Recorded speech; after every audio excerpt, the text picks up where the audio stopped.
Movie की शुरुआत में हमें उस इंसान को फिर से दिखाया जाता है जो पहले पार्ट में मर गया था। वो अपनी ट्रक से बाहर निकलकर फार्मेसी स्टोर के अंदर जाता है कुछ फ्रूट्स खरीदने के लिए, और फिर कुछ फ्रूट्स खरीदने के बाद वो वहाँ से निकलकर अपने बेटे के बेसबॉल मैच को देखने के लिए जाता है, जहाँ पर उसकी पूरी फैमिली होती है। बेसबॉल मैच के दौरान ही आसमान से एक बहुत ही बड़ा मीटियोर नीचे गिरते हुए सब लोग देख लेते हैं और सभी लोग डर के मारे अपने अपने घरों की तरफ जाते हैं या फिर कोई सेफ जगह ढूंढते हैं। उसी तरीके से फादर अपनी बेटी को अपने साथ लेकर जाती है और मॉम अपने दोनों बेटों को अपने साथ लेकर अलग जाती है। फादर अपनी बेटी को लेकर अपने ट्रक में बैठकर ट्रक को स्टार्ट करने ही वाले होते हैं कि कुछ पुलिस ऑफिसर्स वहां पर पहुंच जाते हैं। फिर चल क्या रहा है ये जानने के लिए फादर उस पुलिस ऑफिसर से कुछ बातें करते हैं। तभी एक बहुत बड़ा मॉन्स्टर पुलिस की गाड़ी से टकरा जाता है। फादर अपनी गाड़ी की तरफ भागता है और गाड़ी को स्टार्ट कर किसी तरीके से उस जगह से दूर जाने की कोशिश करता है। दूसरी तरफ मॉम भी अपने दोनों बच्चों को लेकर अपने गाड़ी में अपने घर की तरफ आगे बढ़ ही रही होती है कि उनके ऊपर भी मॉन्स्टर हमला कर देते हैं। फिर किसी तरीके से जान बचाकर भागते हुए उनकी गाड़ी किसी चीज से टकरा जाती है। फादर अपनी बेटी को लेकर एक शॉप के अंदर जाते हैं। वहाँ पर बहुत सारे दूसरे लोग भी होते हैं और सभी के सभी बिल्कुल चुप हो जाते हैं और वो मॉन्स्टर ठीक उस शॉप के बाहर ही होता है। और तभी एक लड़की की फोन की घंटी बजती है और वो मॉन्स्टर उस शॉप के अंदर जाकर सबको मार देता है। लेकिन फादर अपनी बेटी को लेकर किसी तरीके से पीछे के दरवाजे से बाहर निकल जाते हैं, लेकिन मॉन्स्टर उनका पीछा नहीं छोड़ता। फादर अपनी बेटी को किसी तरीके से बचाकर मॉम और दूसरे बच्चों की तरफ भागता है और उन्हें बचाने के लिए एक पुलिस ऑफिसर उस मॉन्स्टर के ऊपर फायरिंग करना शुरू कर देता है, लेकिन गोलियों का उस मॉन्स्टर के ऊपर कोई असर नहीं होता और वो मॉन्स्टर उस पुलिस ऑफिसर को मार देता है। और फिर हमें कहानी उसी जगह से शुरू होती हुई दिखाई जाती है जहाँ से पार्ट 1 खत्म हुआ था, यानी कि उस आखिरी मॉन्स्टर को मारने के बाद मॉम अपने तीनों बच्चों के साथ अपने फार्म हाउस में है, जहाँ पर मॉम अपने तीनों बच्चों के साथ उस जगह को छोड़ने का फैसला करते हैं क्योंकि गोली की आवाज से बहुत सारे मॉन्स्टर अब उनके घरों के चारों तरफ मौजूद है। तो अब उस जगह को छोड़ने के अलावा उनके पास और कोई रास्ता नहीं होता, तो वो अपना जरूरी सामान लेकर उस जगह को छोड़कर कहीं दूसरी जगह पर जाने का ट्राई करते हैं। तो अपने पुराने ठिकाने को छोड़कर वो लोग एक मैप के सहारे आगे बढ़ते हैं और आगे बढ़ते बढ़ते वो लोग एक पुराने खंडर में पहुंचते हैं, जहाँ पर आगे जाने के लिए एक छोटा सा रास्ता होता है और वो लोग बिना कोई आवाज किए उस जगह से निकलने की कोशिश करते हैं। मॉम बिना कोई आवाज किए उस जगह से बस निकल ही चुकी होती है कि उनका पैर एक रोप से जाकर टकराता है, जिसकी वजह से बहुत सारे कांच के बोतल शोर करते हैं, जो कि असल में एक ट्रैप है। तो अब जो कि बहुत ज्यादा ही शोर हो चुका है, तो वो लोग जान बचाकर बहुत तेजी से भागने लगते हैं। लेकिन शायद उस लड़की की किस्मत उस दिन बहुत ही ज्यादा खराब थी। जैसे ही बहुत तेजी से आगे बढ़ता है, उसका पैर एक खतरनाक ट्रैप के ऊपर पड़ता है, जिससे उसके पैरों पर बहुत ही गहरी चोट आती है और वो दर्द के मारे जैसे ही चीखता है, उसकी मॉम आकर उसका मुंह बंद कर देती है ताकि आवाज सुनकर वो मॉन्स्टर उनकी तरफ ना आए। लेकिन तब तक बहुत ही ज्यादा देर हो चुकी है। वो मॉन्स्टर वहाँ पर आ जाता है और कोई तो एक इंसान उनके ऊपर एक स्नाइपर से नजर रख रहा है। तो अब वो मॉन्स्टर उनके ऊपर हमला करने ही वाला होता है कि वो लड़की अपने कान में लगा डिवाइस को एक माइक्रोफोन के साथ अटैच करके उसकी फ्रीक्वेंसी को बढ़ा देती है, जिसकी वजह से उस मॉन्स्टर को बहुत ज्यादा तकलीफ होती है और उसे एक जगह पर रोके रखती है और मॉम अपने गन से उस मॉन्स्टर को मार देती है। इसके बाद सभी जान बचाकर फिर से भागने लगते हैं, लेकिन वही अनजान इंसान उन लोगों को मॉन्स्टर से किसी तरीके से बचाकर एक सेफ जगह पर लेकर जाता है, जिस जगह को एक टावल से बाहर से अनलॉक किया जाता है। उस मॉन्स्टर के चले जाने के बाद वो लोग वहाँ से बाहर निकलते हैं और उस लड़के का इलाज करते हैं। इसके बाद सभी थोड़ी देर के लिए वहाँ पर रेस्ट करते हैं और वो लड़की अपने भाई को हेडफोन पहना देती है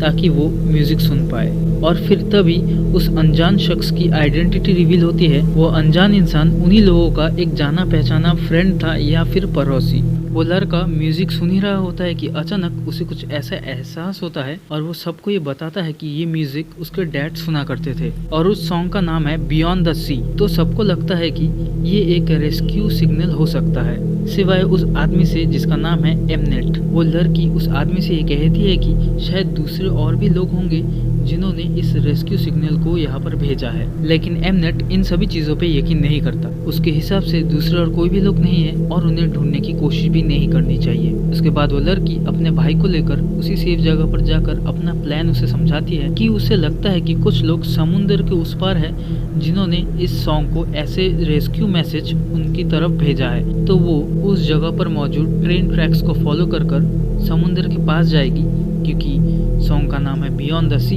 तो समुद्र के पास जाकर वो एक बोट तलाशेगी और बोट मिलते ही वो इस चीज का पता लगाएगी कि ये सॉन्ग आखिर आ कहाँ से रहा है, और पता लगते ही वो सभी को बचा लेगी। लेकिन उसका भाई इस चीज में उसकी बिल्कुल सपोर्ट नहीं करता और फिर अगले दिन की सुबह उन्हें पता चलता है कि लड़की गायब है। एमनेट वापस आते ही मॉम उसे अपनी बच्ची को ढूंढने के लिए कहता है। इसके बाद हमें लड़की को दिखाया जाता है जो हाथ में एक गन लेकर ट्रेन ट्रैक्स को फॉलो कर समुद्र की तरफ पहुंचने की कोशिश कर रही होती है। ट्रेन ट्रैक्स को फॉलो करते हुए उसे एक ट्रेन दिखाई देती है जिसके अंदर जाकर उसे एक फर्स्ट एड किट मिलता है, और उसे जैसे ही वो लेने जाती है उसके सामने अचानक एक लाश गिरता है जिसे देखकर वो बहुत जोर से चीखती है, और जैसे कि आवाज हुई है तो मॉन्स्टर भी कुछ ही सेकंड्स में वहां पर पहुंच जाता है और वो मॉन्स्टर लड़की की तरफ आगे बढ़ रहा है। लेकिन लड़की अपने कान में लगा उसी डिवाइस की मदद से उस मॉन्स्टर को रोके रखने की कोशिश करती है, लेकिन वो मॉन्स्टर फिर भी किसी तरीके से उस लड़की की तरफ आगे बढ़ता है। इसके बाद लड़की गन से उस मॉन्स्टर को शूट करती है लेकिन कोई फायदा नहीं होता, और तभी एमनेट उस मॉन्स्टर को मारकर लड़की को बचा लेता है और लड़की को लेकर पास ही के एक घर में जाकर छुपता है, जहाँ पर वो लड़की एमनेट को अपना प्लान समझाती है, लेकिन एमनेट साफ साफ मना कर देता है।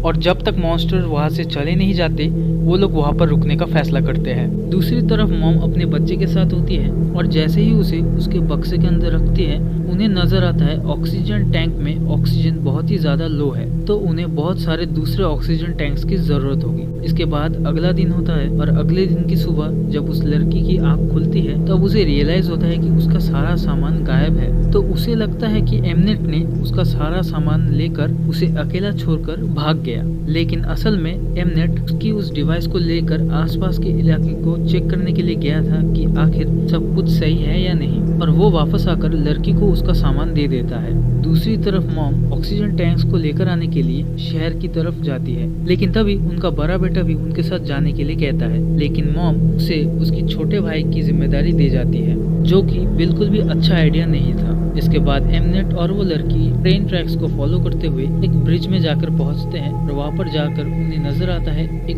दूर में एक आइलैंड, और उन्हें लगता है कि वहां से ही शायद वो सिग्नल आ रहा होगा। और अब मॉम भी शहर पहुंच चुकी है ऑक्सीजन टैंक्स की तलाश में। इसके बाद हमें उस लड़के को दिखाया जाता है जो अपने छोटे भाई को संभाल रहा होता है, लेकिन पता नहीं उस लड़के को क्या चुल मचती है, वो अपने छोटे से बेबी को उसके बक्से के अंदर बंद कर ऑक्सीजन मास्क पहनाकर ऑक्सीजन को चालू कर देता है, जबकि उसे ये सब करने की जरूरत भी नहीं थी। मतलब ऑक्सीजन कंप्लीट वेस्ट, उस चीज को सिर्फ इमरजेंसी के लिए यूज करना चाहिए था। लेकिन ये लड़का इतना ज्यादा बेवकूफ है कि एक और बेवकूफी करता है, वो बाहर निकलकर उस जगह पर टहलने निकलता है और एक्सप्लोर करने लगता है। इसके बाद रात हो जाती है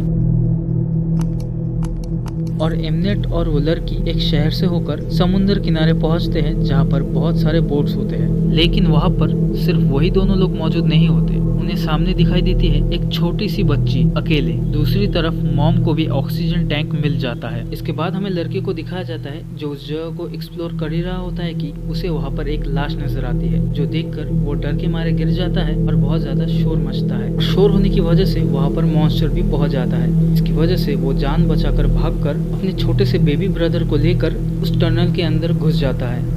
लेकिन ये उस लड़की की बेवकूफ़ी ही समझिए कि वो उस जगह पर टॉवल लगाना भूल जाता है। डोर हो जाता है बाहर से लॉक। दूसरी तरफ मॉम ऑक्सीजन टैंक लेकर उस जगह पर पहुंचती है और उन्हें रियलाइज होता है कि मॉन्स्टर वहाँ पर आ चुका है। इसके बाद दूसरी तरफ एमनेट उस छोटे से बच्चे की तरफ आगे बढ़ता है। जैसे ही उसके नजदीक जाता है वो बच्ची बिल्कुल एक भूत की तरह उसके ऊपर एक ट्रैप लगा देती है, जिसके कारण अगर एमनेट बहुत ज़्यादा हिलता है उससे बहुत ज़्यादा नॉइस क्रिएट होगा और वो छोटी सी बच्ची वहाँ से भाग जाती है। इसके बाद आसपास के इलाके से बहुत सारे लोग आ जाते हैं, वो लड़की से छेड़खानी करने लगते हैं। अब वो लोग बहुत ही बड़े मुश्किल में फंस चुके हैं। दूसरी तरफ उस बेवकूफ़ लड़के को ये एहसास हो जाता है कि डोर बाहर से लॉक हो चुका है और बक्से के अंदर बच्चे को भी बहुत ज़्यादा तकलीफ होती है और वो रोने लगता है। उसके बाद धीरे धीरे उस जगह की ऑक्सीजन कम होने लगती है और ऑक्सीजन टैंक के अंदर भी ऑक्सीजन कम होने लगती है। लेकिन वो बेवकूफ लड़का उस बेबी से ऑक्सीजन मास्क लेकर खुद ऑक्सीजन लेने लगता है। इसके बाद मॉम अपने दोनों बच्चों को बचाने के लिए गन फायर करती है, जिसके शोर के कारण अब मॉन्स्टर बच्चों को छोड़कर मॉम की तरफ आ जाता है। दूसरी तरफ वो सारे लोग अब उस लड़की को अपने साथ ले जा रहे होते हैं, लेकिन